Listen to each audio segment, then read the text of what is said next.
जिंतूरकरांच्या नशिबी अग्निशमनचाच वनवास, शहराचा रक्षकच आता ट्रॅक्टरच्या आधारावर। दुसऱ्याच्या घराला लागलेली आग विझवणाऱ्याला सुद्धा आज मदतीची गरज आहे। हे वाक्य जिंतूर शहरात केवळ बोधवाक्य उरले नसून ती एक दाहक वास्तविकता बनली आहे। जिंतूर नगर परिषदेचे अग्निशमन वाहन ज्याने शहरावर संकट आल्यावर धावून जाणे अपेक्षित आहे, तेच वाहन आज मृत्यूघंटा वाजवत ट्रॅक्टरच्या आधाराने रस्त्यावरून ओढले जात असल्याचे संतापजनक चित्र समोर आले आहे। आग विझवणारे स्वतःच मदतीसाठी हतबल। शहरात कुठेही आगीचा भडका उडाला की काळजाचा ठोका चुकवणाऱ्या सायरनसह धावणारा बंब आज स्वतःच मूक झाला आहे।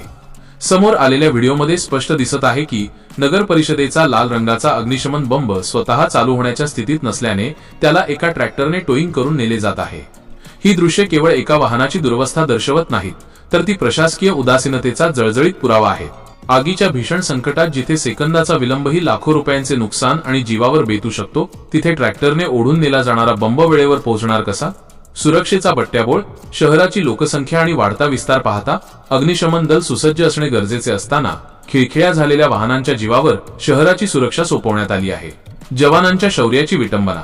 आपल्या जीवाची बाजी लावून आग विझवणाऱ्या जवानांनाही मोडकळीस आलेली साधने पुरवणे हा त्यांच्या कष्टाचा अपमानच आहे।